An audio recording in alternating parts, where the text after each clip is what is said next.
Good morning, everyone.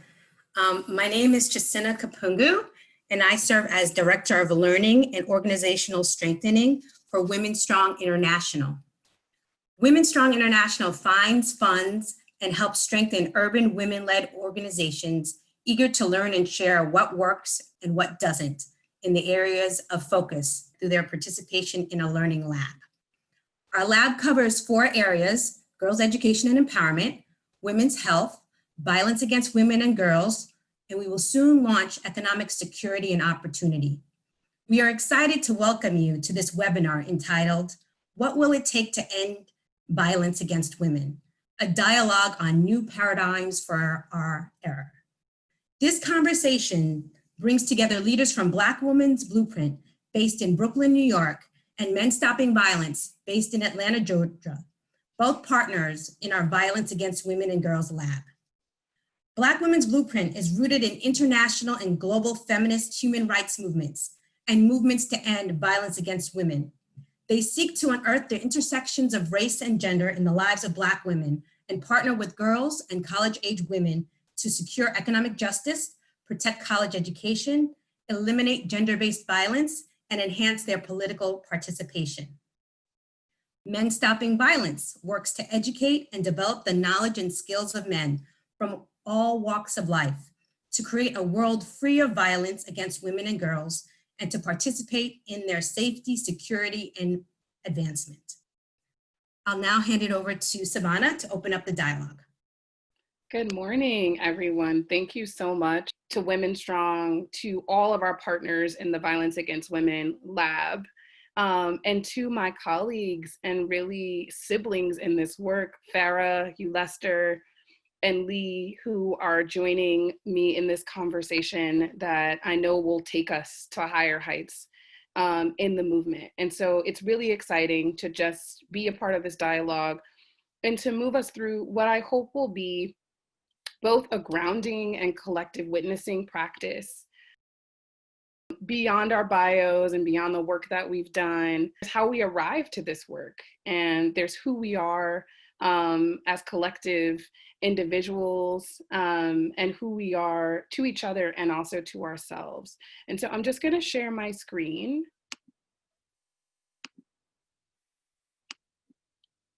And invite us into an exercise that I really hope everyone will engage in.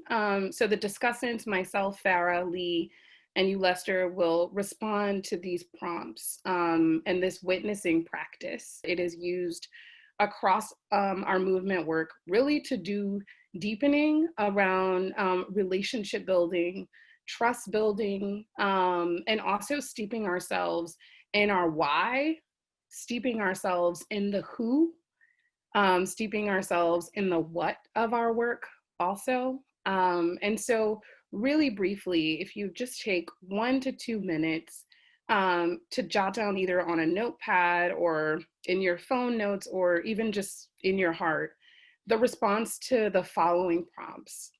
And we think of it really as like a poem or a tapestry of the self, of who you are, and a way to declare yourself into the space so that we can get to know each other on a deeper level and also understand how we arrived to this moment and what our intentions are. So I'm Farah Tanis, and when I think of who I am the descendant of, I begin with the island of Hispaniola, now known as Haiti and the Dominican Republic. My people are Haitian and African, and we are the descendants of the people from Benin, from Ghana, from Senegal, to the people of the Congo. We were brought here on slave ships to once again what is now the island of Hispaniola, which was called Quisqueya. Hi, everyone. As I listened to Farah, I heard the similarities, Farah. Yeah, I'm descendant of Africans, brought to the Caribbean, Douglases, Harrises. Those are my people, Caribbean folks. I am the descendants of British immigrants on my mother's side. My mother was born in Liverpool, and to a family of merchant marines that may have some context later on. And on my father's side, he was his parents were Portuguese and Italian. I am the descendant of Black women who have, I think, endured many migrations, right? From the African continent, from the south of the US up to the north, mind, body, and spirit migration, transcendence of planes and realms, and so many migrations that they've been called to move through. My favorite smells, my family smells, are smells of dinner, right? Smells of fried goat, of black rice and peas. I am the smell of rice and peas. And similarly, we call it sorrel, Farah, the same thing. Again, I'm from the Caribbean, living in Atlanta, Georgia, DeKalb County. Superpower, I would say, is my intuition. I feel very tuned into the universe. My superpower is dreaming up the future. I am the sound of, so I love folk music, and just about anything with a banjo in it brings me a lot of joy. And I'm also lucky to be in a relationship with a banjo player. So that's folk music is just where I go to relax. I am the sound of, I said, organs playing in church on Sunday morning, organs that you can hear from the parking lot. So my name is Lee Giordano. My gender pronouns are he, him, and my intention for the day is to just be a part of what I anticipate and what already has been a really wonderful conversation to get to know Black Women Blueprint, Savannah and Farah more, and to listen and learn as much as I can. It's going to be I think, a great conversation. I am Farah Tanis, or Farah Tanis, and my preferred gender pronouns are she, her, and hers. My intentions for today is to transform our movement and to transform ourselves on every level possible. I am Savannah Brown, and my pronouns are she, her. And my intention for this gathering is to deepen connection and also to facilitate the transformation that I feel this conversation is calling us to. That's absolutely, absolutely necessary. Again, my name is Ulester Douglas, gender preference, he, pronoun him. My intention today, I think, is connection and connection, transformation, justice. Yeah. Often we're in such deep intellectual conversations with one another, but we don't know who one another are, or where we come from, and being able to honor not just each other, but each other's legacies and each other's thousands and thousands of nations and people that come with us into a room, even if it's a virtual room, is an honor. So thank you for engaging in this collective practice with us. And we're going to move, I think, pretty quickly around who we are as organizations as well. And so we'll share what are some of the models that we hold as organizations and entities, and also where the departures exist, really to move us through and into this deeper conversation of what will it take to end violence against women. We'll be talking about what models exist within our organizations, what models exist within the mainstream movement, and how we've been able to transform them or expand them to deeper levels. And so for Black Women's Blueprint, we will start and then we'll be in conversation with Men Stopping Violence and get a chance and opportunity to hear more from them. One of the approaches and one of the ways that we frame our work and the conversations that we have, whether it is as Black women with white women, as Black women with other women of color, as Black women with men across races, is really looking at it from what we discovered in this work against violence against women and prevention as this CDC model, right? So there's this current CDC model, a CDC adopted model. They didn't create the model.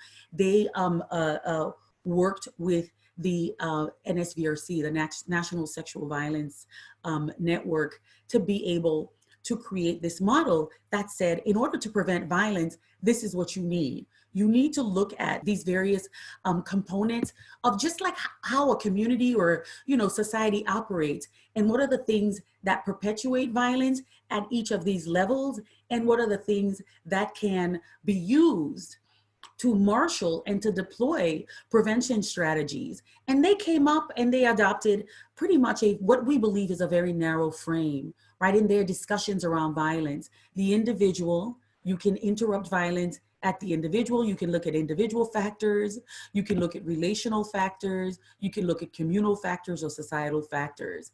And the way that they define this themselves was really just looking at individual level prevention to prevent violence. The first level in the CDC model identifies biological and of course personal history factors that increase the likelihood of becoming a victim or being a perpetrator of violence. Some of these factors could be age, education, income, substance use, a history of abuse, you know, in one's personal life, right? So prevention strategies, as they articulated at this level, are often designed to promote attitudes, beliefs, and behaviors that ultimately prevent violence. Specific approaches may include education, for example, which we all engage in, life skills training, which we all engage in, individual counseling, which we all engage in.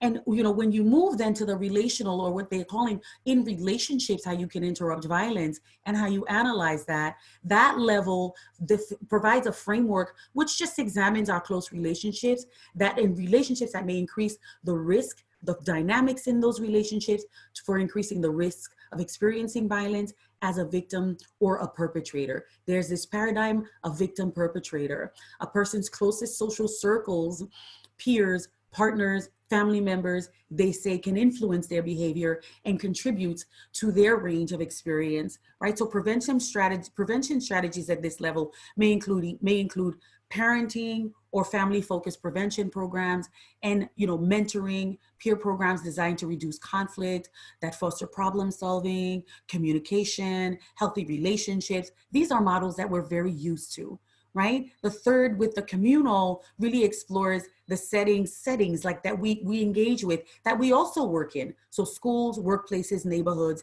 in which social relationships occur, and they seek to identify what are some of the characteristics of these settings that are associated with becoming a victim or becoming a perpetrator of violence. So at that level, prevention strategies, as the CDC accepts it, and as many of us have also accepted, really look at designing strategies that impact these social and sort of maybe even the physical home environment. For example, by reducing social isolation, improving economic or housing opportunities in neighborhoods that will reduce violence, or, you know, increasing or changing the school or community climate and processes and policies within schools and workplace settings will decrease violence. And then lastly, as they look at societal, they're looking at a framework that looks at a broad societal factors that help create social climates in which violence is encouraged or inhibited. These factors can include social and cultural norms, right,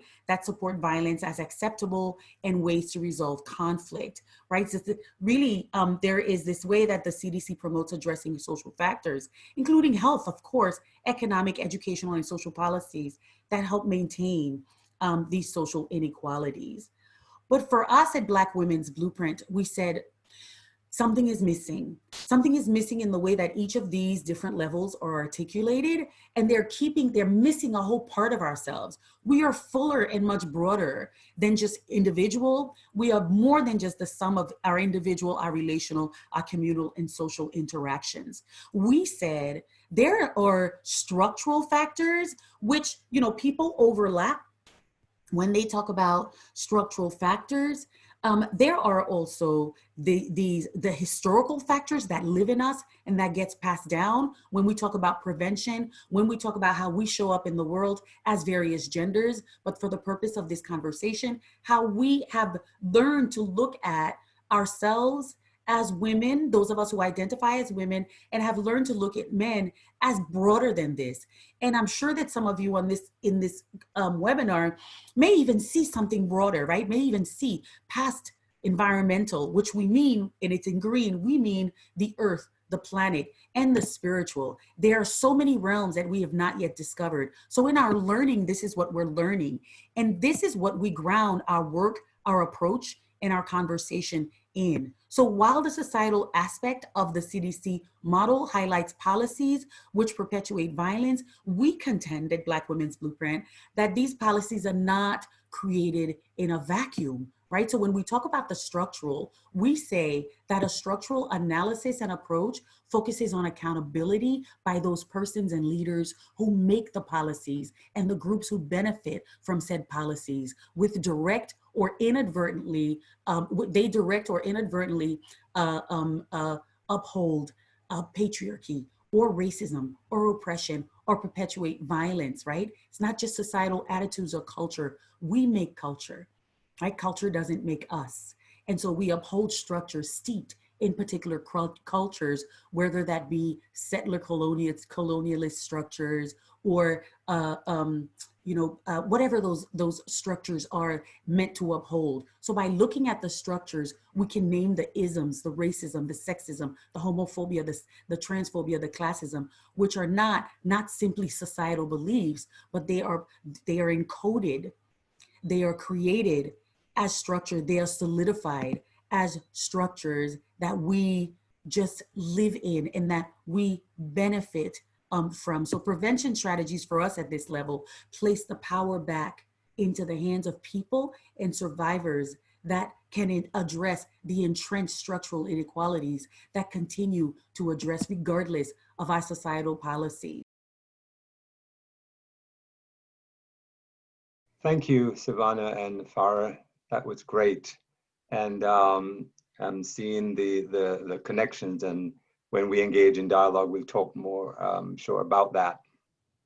And the way I think about it is there is a stubborn insistence in framing the problem in individual terms.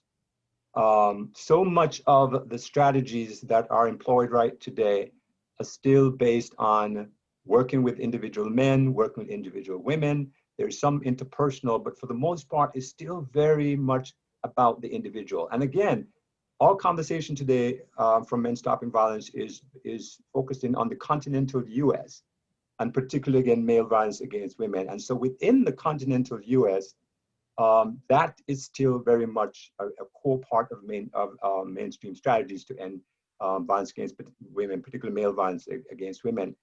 And our thinking is that that is strategic. So much of the DNA of this American experience is about so-called rugged individualism. So it's not surprising there that the emphasis on individualism is so strong. We also believe it's a lot about not having to attend to structural inequality. By focusing on the individual, again, strategically, it keeps us away from having to look at what the real problem is. And Lee will talk more about that, but that it is indeed very structural. It also, I think, implicates people of color, economically disadvantaged people, and men of color in particular. It also then makes sense to us that there is this strong relationship with the criminal legal system, because in that system, the focus is about punishment. And as many of us know, there is definitely a disproportionate representation of economically disadvantaged folks and men of color, communities of color in general. So it fits the idea there, we think, is to really distract from the real problem and keep the structural inequality in place in essence. So I'll stop there, Lee. I want to turn to you to build on this idea of the individual as the focus and what is problematic about that and how we can move into a different place. Lee? Thanks, Ulysses. And so as Ulysses said, we've developed a model that helps us understand the context of violence against women or male violence against women. And similar to Black Women Blueprint, we've also adapted the CDC model, or more broadly, a socio-ecological model. And this is a model that we use to measure or test any programs, any practices that we want to use at Men Stopping Violence. And so we really have to put it next to our community accountability model to be able to see, does this fit with our analysis? And so I'm going to quickly walk through the community accountability model. Ulysses already started talking a little bit about how we're very focused in this country, in the United States, on the individual. And for many, that's where the intervention and prevention stops.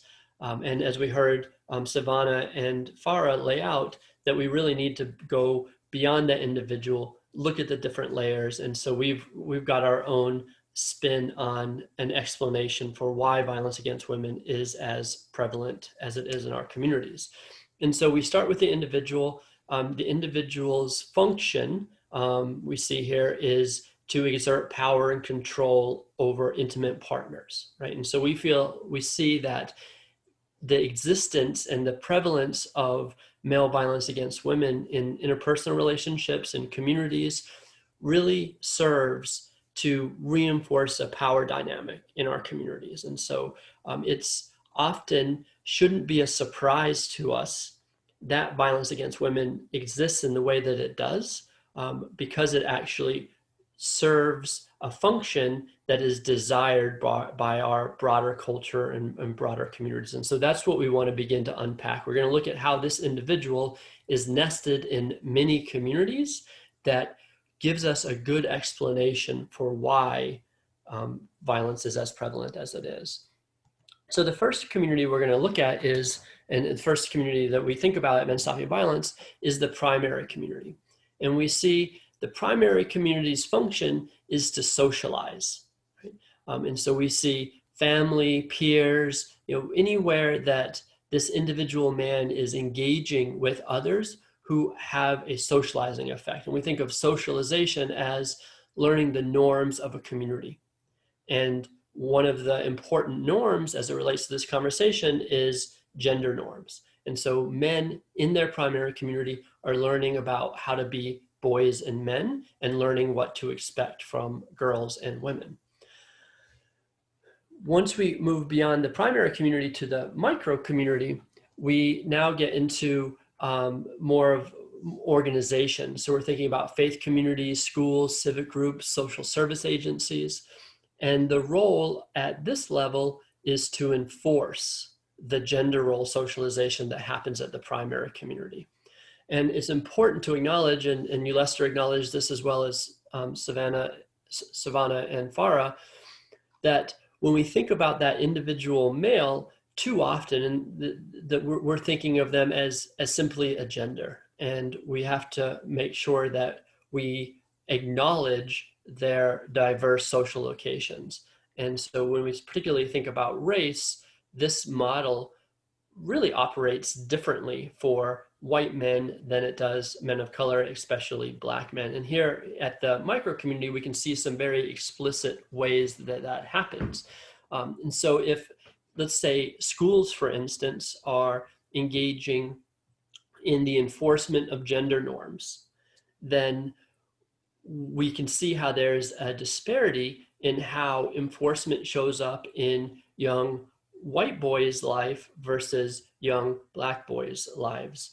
And so we'll probably have more conversation about this, but we know there's a lot of research, a lot of experiences out there that put those two experiences next to each other and show that when we expect boys to act tough and masculine and be dominant and be in control, for young white men, the response is encouragement in some social settings, and if there are consequences, they are minimal. Versus in young Black men's lives, where if they're encouraged to be aggressive in some places, mostly sports, but aggression in other places meets with strong consequences. And so schools, we hear about the school to prison pipeline. We hear about how schools are policing young Black men. And in this context, we have to think of it as that's a layer of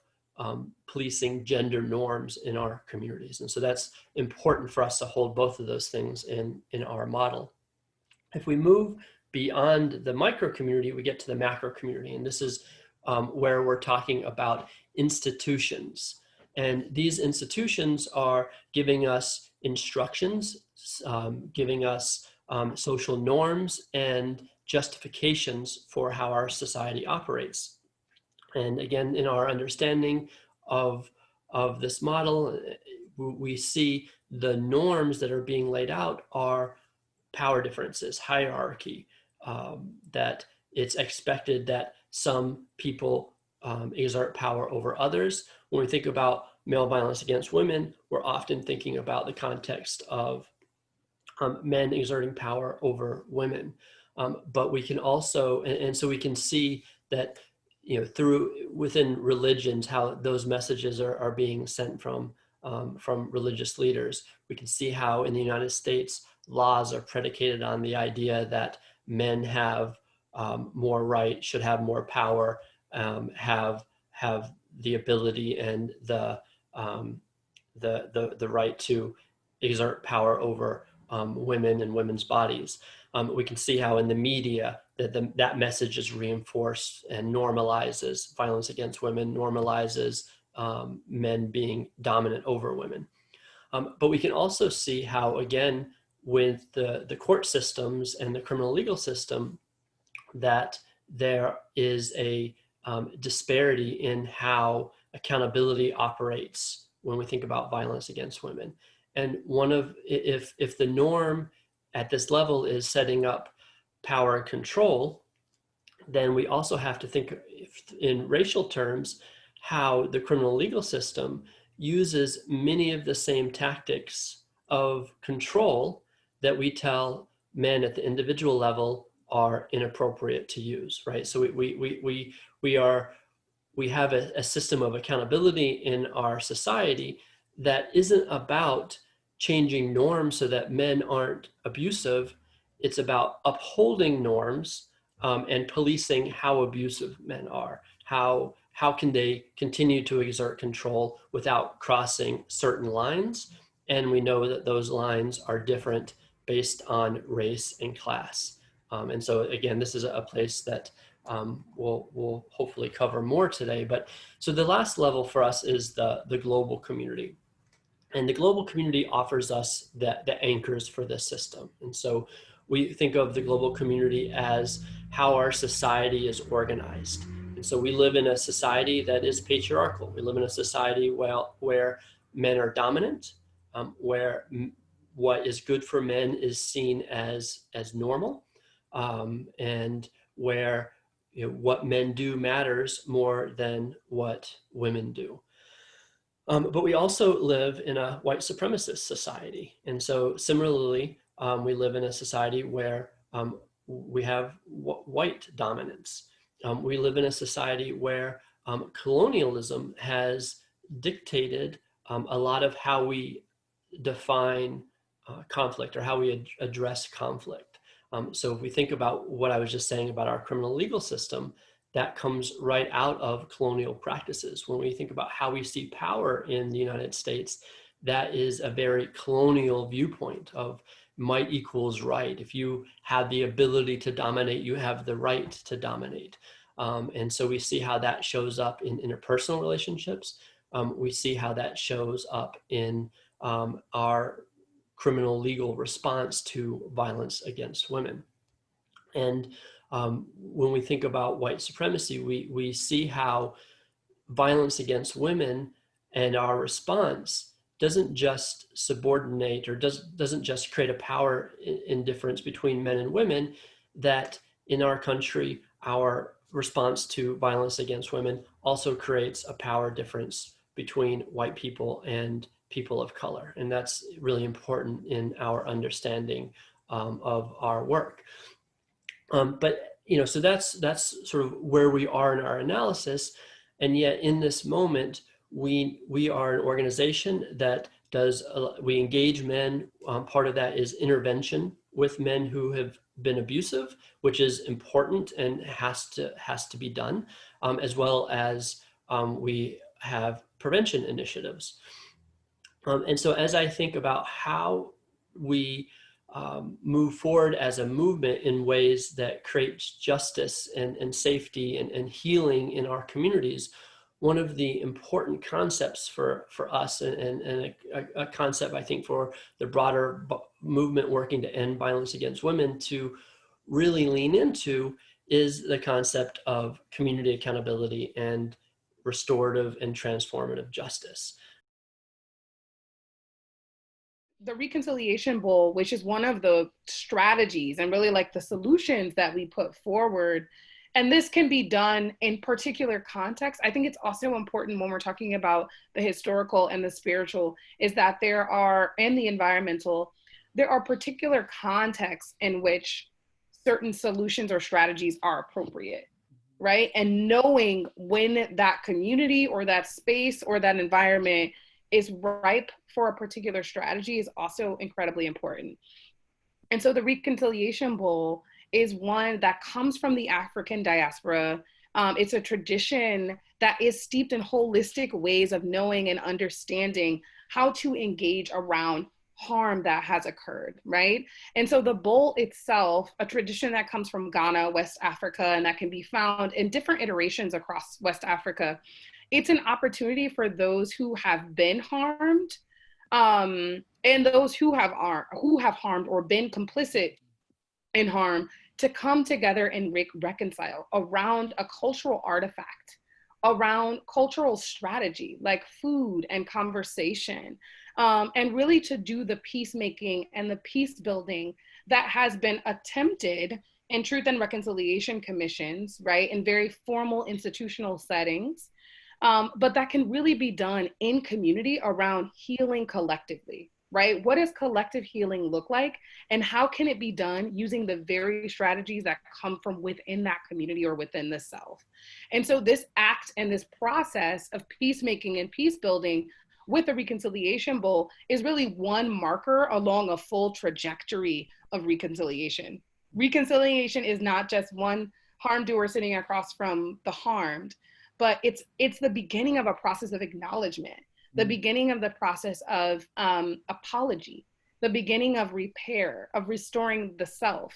And so this process particularly has a literal and a spiritual sense that creates an opportunity, and it can be for a family or a full community or members or even just individuals of that community to break bread with one another, to really eat from the same bowl, to really say, my hand goes in this bowl and comes out from this bowl and feeds me, on the same accord and intention and understanding that we have around what is necessary to calibrate where we need to calibrate, to restore harmony or create harmony if it did not exist before, and unity where trauma or pain has occurred.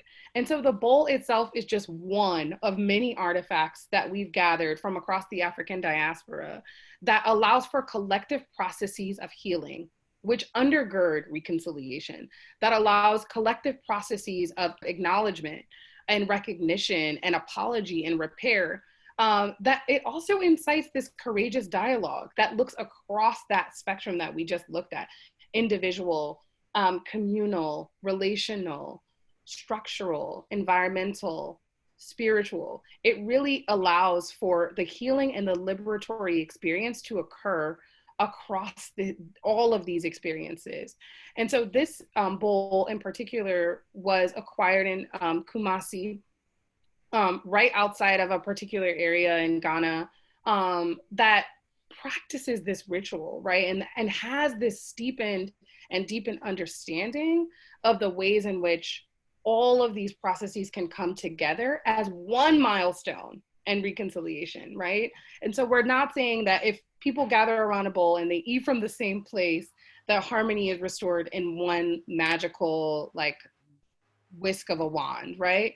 But that in beginning these processes to acknowledge the spiritual, the historical, the environmental, the structural, the individual, the communal, the relational, that if we have the tools that we need, both the physical, literal tools, and also the spiritual tools that are needed to restore healing and begin the process of healing, that we actually might have an intervention that we haven't used or seen before in our practices and movement. And so we've been able to actually articulate some of these practices that come from the African diaspora right here in the US. So you see on the left side, Quentin and Ahmad, both incredible movement leaders who come from Connect and Children of Kambahi, and work on what transformative and restorative justice looks like, and for men to lead and engage it right in a barbershop in Brooklyn, having transformative conversations around patriarchy and misogyny. And think about what that context requires, right? What tools are needed to facilitate a space like that or a conversation like that, where on an individual, a relational, and a communal level, there's a conversation about interpersonal violences. There's a conversation around accountability and justice, communal justice and transformative justice. What tools might be needed in your context, and how might the Reconciliation Bowl work? Or even the questions that we're just posing around an expansion of this model, the environmental factors, the healing that comes with being and coexisting with the planet and with the earth, right? As we all shared in the I Am poem, we are the smell, the sound of, the way of being that our earth and our planet constantly reverberates back to us. Why don't we use it as a way to intervene? Why don't we use it as a way to prevent violences? And so that's just one example, I think, the bowl and this barbershop intervention. And then the other example in a particular context around the Black church is we see Bertram Johnson, a reverend from the Riverside Church who leads their social justice ministry, talking about and facilitating really an apology back to the community where harms were done, not necessarily at his own hands, but within an institution that he is a part of. So even what does it look like to think about how institutional and structural and societal violences occur that we may be complicit in by way of our leadership, or by way of our owning of that institution, or by way of us enacting work through or upon that institution. And so Bertram Johnson spoke specifically at our Black Women's Truth and Reconciliation Commission in May of 2016 about what it looks like for an institution to create and facilitate repair around harms that have been done by individuals inside of institutional frames. For many years, we have been focused on aligning with the criminal justice system. We have been connected through funding and connected through practices with almost a single viewpoint that it's only the criminal justice system that can bring accountability when there's a violation. And that's sort of a movement-centered focus. But of course, there's been many of us who have been carving out places within the movement to think beyond that. But there hasn't been a lot of support or the same amount of resources put into those practices. So we all know that we've worked with men who have not been arrested or have come to us before violence has escalated to something that is considered criminal. And many victim serving agencies have worked with survivors who choose not to engage the criminal justice system, and so therefore have developed practices that allow them to provide services and intervene in ways that provide alternatives to the criminal justice system. So for us, that's what we are. One of the things that we're really interested in doing and working in communities to learn more about and participate in a response that doesn't completely do away with the criminal justice system, but starts to build alternative that are viable alternatives that create all that Farah and Savannah were talking about, the healing and the justice that needs to be at the center of our response, instead of, as I said earlier, choosing a response that just reinforces all the power dynamics that as a culture we need to be focused on undoing. There's a number of questions that have come in that I think would be great to find a way for us to bring those questions into our conversation now. And, you know, they're great questions about how to engage a harm doer who is not present for a reconciliation process, right? And that particular question was coming from the component of the presentation that was around repair and how repair can occur. There's also a question around what strategies are available for healing for survivors who are leading the work. Right. So for those of us who identify as survivors, our own stories are what bring us to this work. And engaging around the healing work that is needed around the harm doer, but then still knowing that there's also healing work that's needed for us as individual survivors who are leading this work. There's this dichotomy that exists. It's a paradigm of good versus evil, of, you know, the harm doer, once a harm is done, that the harm doer is the only person or is the only way that reconciliation can occur. I'm not saying that that's what the question is asking, but in really just thinking about that, I ask myself that question many times as a survivor myself. How do I engage in reconciliation when the person who harmed me is literally, you know, gone on to be with the ancestors right now, right? Or my Christian, you know, side of the family would say, gone on to, you know, meet their judgment, right? So, yes. So what if the person that we want to reconcile with is not here, right? I would love, and I still vision a movement where the value of the day, right, is reconciliation, not just restorative justice. Reconciliation, which begins with the self. Reconciliation, as we expressed in that socio-ecological model, that re-articulated socio-ecological model that begins with the spirit, right? A reconciliation that says that we can reconcile with other parts of a human being and with other parts of someone's humanity without them being in the room. Just by acknowledging who they are, their history, their what's happened, you know, at the global, at the national, at the individual level, as you, Lester and Lee just spoke about.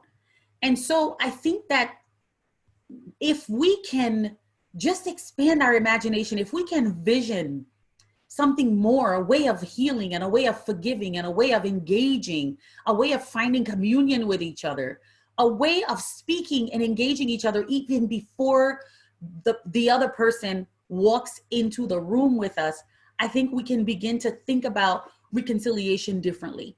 And connected to that is this strong force that says there is not any space really for men's hurt, men's pain. They're seen more as just perpetrator, and that's how they are to be dealt with. Our belief at Men Stopping Violence is that in reimagining a different way of working to end violence against women, that addressing the impact of the dual force of white supremacy and patriarchy is essential. Creating spaces where men can attend to the impact, because it's not just women who are impacted again by these dual forces of patriarchy and white supremacy. And so we think a prevention approach, which really focuses on looking upstream. So much of what we're doing right now, the bodies are coming down, we work, we do some repairs of the bodies, some heal, some die, and we keep going into the stream, picking up the bodies, doing these intervention work. And we're saying, let's go upstream. Let's look at what's going on up there. And what's going on up there is that the forces of patriarchy and white supremacy are in full force. And there needs to be guardrails. There need to be stuff put in place to really address those, the impact of those two forces. So we see that played out in a powerful way in the midst right now of COVID-19 and more documented cases of violence on Black bodies. When the pandemic started back in March, our executive director, Shelley Sadeli, was really right on very early, recognizing that something has to be done with this stay at home, stay in place instruction from the state and otherwise, because now women were in danger, especially women who were in relationship with men who were abusing them, and even women who weren't. And she really rallied us very early to say, we've got to create some spaces for men, very broadly, whether identified as having used violence or not, because those usual outlets that many men use as a way to not deal with their own stuff around the impact of white supremacy and patriarchy are shut down. And so we thought about the many ways in which we can do that, including creating both what we call the huddle and also the Umoja Hour. And we saw in those spaces exactly, I think, what Shelley had envisioned, where men would just wanted a space to just talk and process so much of what was going on. What, in many ways, one of the ways I would summarize what was happening in these spaces, we saw the failures of white supremacy, patriarchy, capitalism, all at once, failing men, and men couldn't hide having to deal with the impact of those failures. And so we created those spaces where men could process and deal with what was going on. And we believe that that bode very well for women's safety. I'll say more about some of what we learn as we go along. So we see that as an essential part of the vision and the prevention work. You know, there's a few other questions. I think that both of you really nailed, the question at hand, which is how do we respond in a radically different way to harm, right? And I think that that's the question that we're inside of, and how we deal with upending unjust systems, how we deal with accountability, communal accountability, how we not tiptoe around race and gender and other forms of violences and difference, right? As a way of being really forthright about what our liberation and justice and truth seeking looks like. And some of the other questions that are coming up are around how do we create visible alternatives to the criminal legal justice system? Mm-hmm. And also, how do we deal with the ways that there's acceptance around violence, that we live in a culture of violence, right? That it's not just violence against women in this one category, but that we're actually dealing with violence across, sectors, across ways of life and being. And what does it look like to end violence? And what are the visible alternatives to the criminal legal system?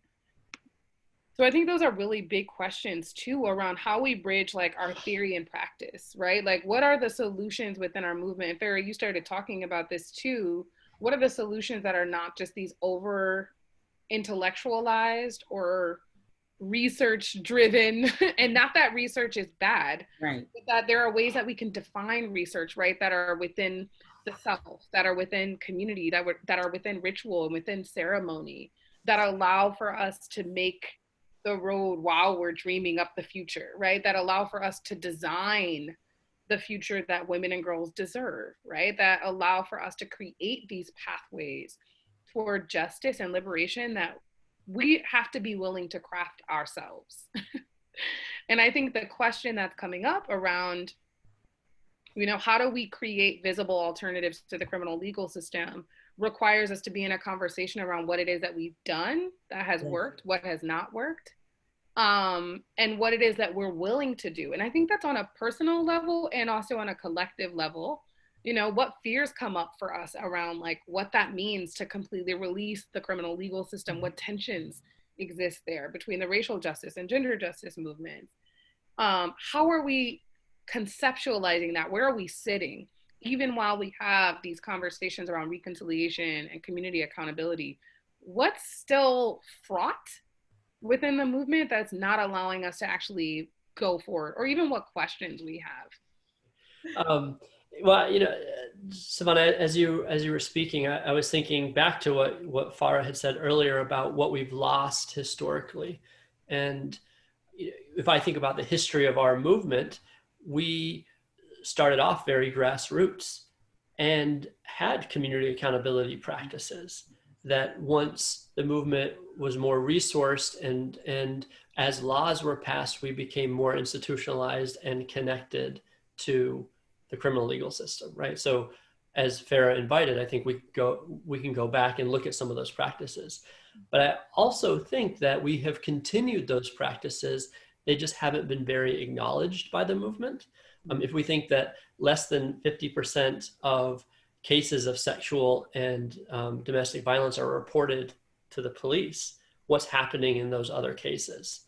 And so I think there again, we have models of how communities are responding, that if resources are put behind responses that are showing up in each of our communities, and there's probably, I know there are very diverse ways of responding across communities that we can support. There doesn't have to be a one-size-fits-all model.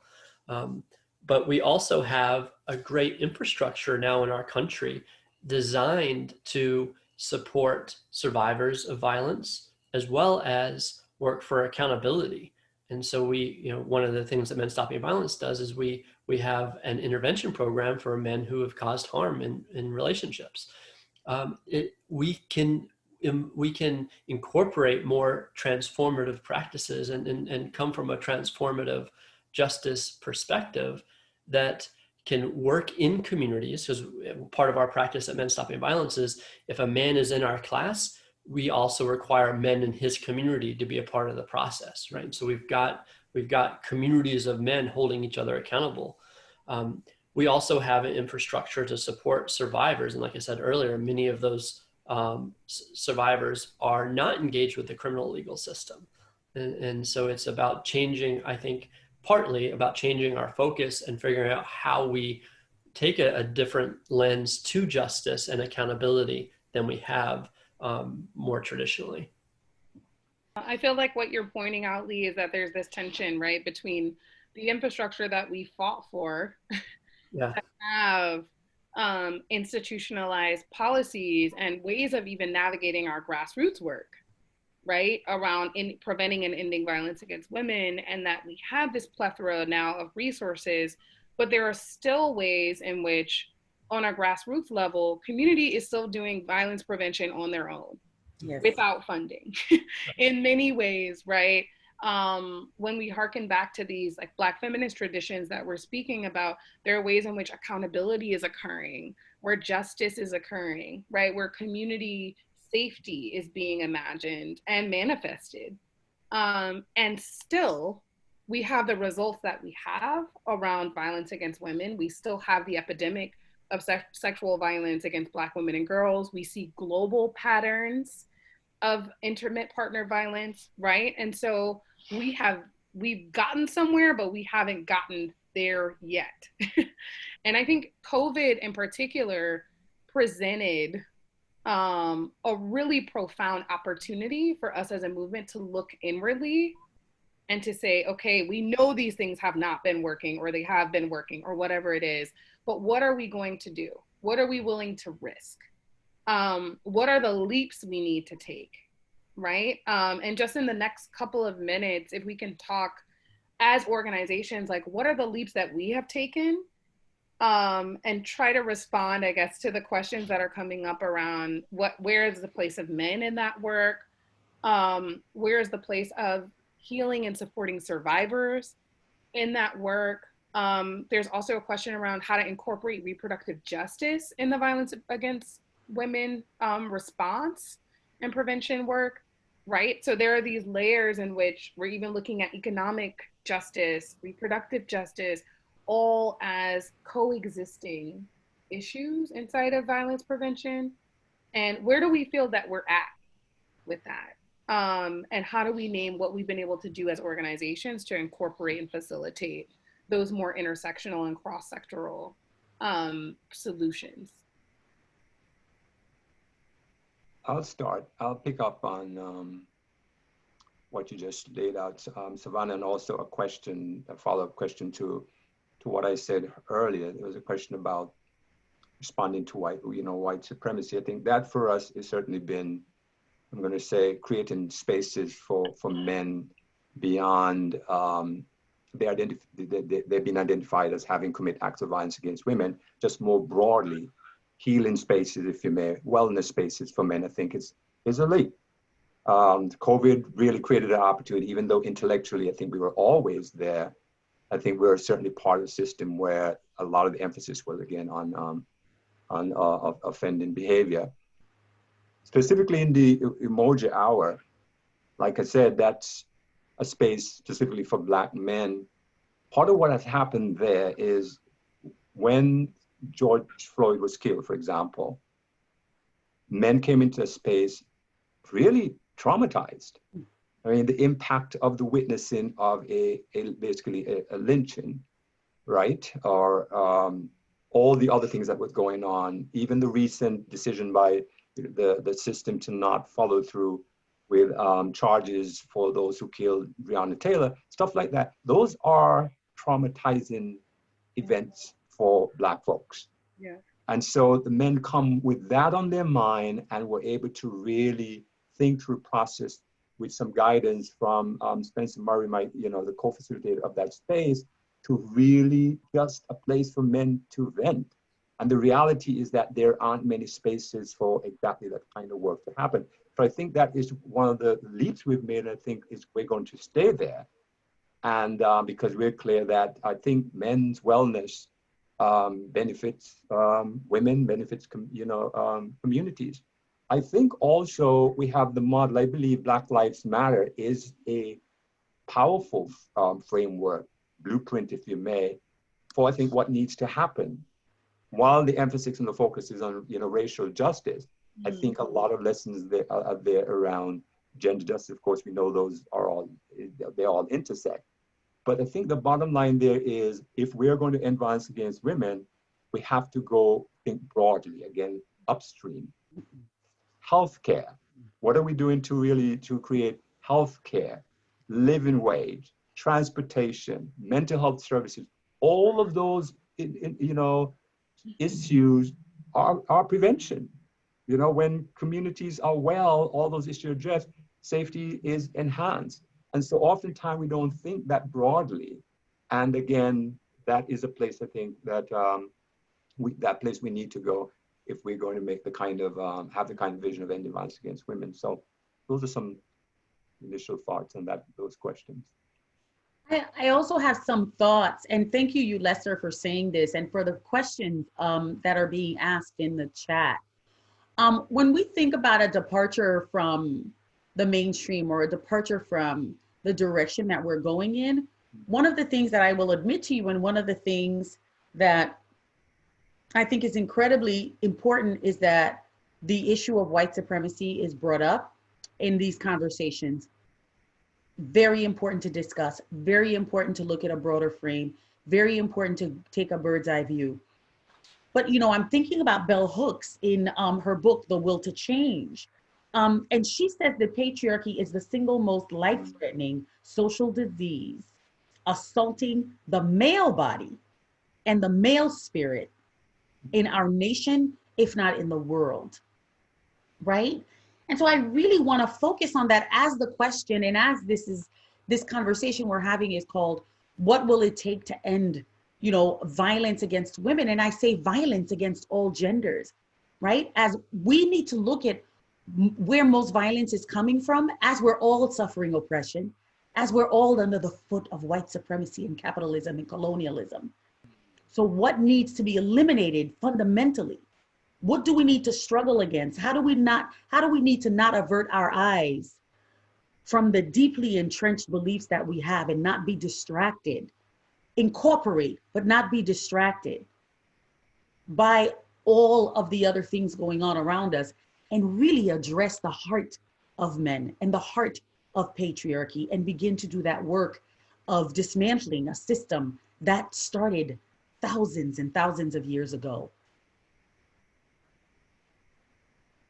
As you, Lester, said, so much of the men who are engaged in patriarchal violence have experienced patriarchal violence, have experienced racist violence. And until we acknowledge that that harm leads to doing harm themselves, and allow us to incorporate practices that take care of men's harm, instead of only seeing them as, because they're a perpetrator, they have to be accountable in these very specific ways. There is no space for your pain. Someone said this in chat earlier, that we're just reinforcing gender norms when we don't allow men to talk about their pain and the harm that they experienced, because we're holding them accountable for what they did. And I see that as very connected to, it's a patriarchal norm, but it's also, it's a white supremacist norm as well, that we're disconnected from our bodies and from our feelings. And so the response of our movement is rooted in that white supremacy culture. And in order to have a just response, it is about incorporating these practices that have for a long time been shied away from or shunned in our work. And I think there's a way in which what Farah is calling us into too is to hold and contend with both, right? Like hold and contend with the places in which we're all under the gaze, the construct, the violences of white supremacy, and to not allow that to be an escape for how we get at like the realities of gender violence, like the very experiences for each and every one of us in our bodies, in our homes, in our communities. No matter how radicalized or forward thinking you might be, the way that still shows up around the dinner table or at holidays or right in communal spaces, and definitely in movement spaces. Definitely the way that patriarchy and its habits and its like permeances show up in our even our very organizing. And so we have only scratched the surface and only moved the needle in ways that have many of us still, you know, racking our brains and strategizing overnight and think tanking and brain trusting around how do we dismantle this. That I think this conversation has lent itself to a more authentic way of generating even like solutions about how we go about it, right? How do we do it collectively, and how do we speak authentically about what needs to be healed in each and every one of us in the way that we do our work personally, and also how we do our work in organizing and in this movement. Before I know we're near departure, one of the words that keep coming up more and more for me, Farah, is, and again, I think in part because I'm in the therapy world too, is if we're going to get where we want to get, we have to name trauma. The word trauma more, and the impact of patriarchy is a traumatic one. In The Will to Change, again, a good example when Belle talked about when she was questioning why my brother could go out and pitch, why can't I play marbles too? You know, and the beating, that's a traumatic event, you know? And so I think that's a piece we're going to have to contend with in terms of how we're going to engage in really addressing the terror, the force of patriarchy. And we're not comfortable with that word, you know, movement. But I think we have to get comfortable with it if we're going to get to where we want to get. So just want to get that in as well. Mm-hmm.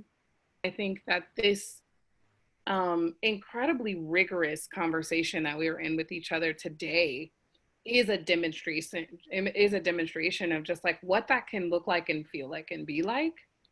And that it doesn't have to just happen in a webinar space. It can happen in all the conversations that we have throughout our day, in all of the acts and modes of resistance that we're in all of the learning. And as Farah says, creating empathy and building empathy as a form of immunity to violence is so important. So important. To close us out and help support us in transitioning, everyone, thank you so much for joining us. This was just an honor to be in this conversation. We want to thank our panelists, our discussants from Black Women's Blueprint and Men Stopping Violence for such an inspirational dialogue. People went away with motivation, passion, and ideas. So thank you, Farah, Savannah, Lee, and you, Lester.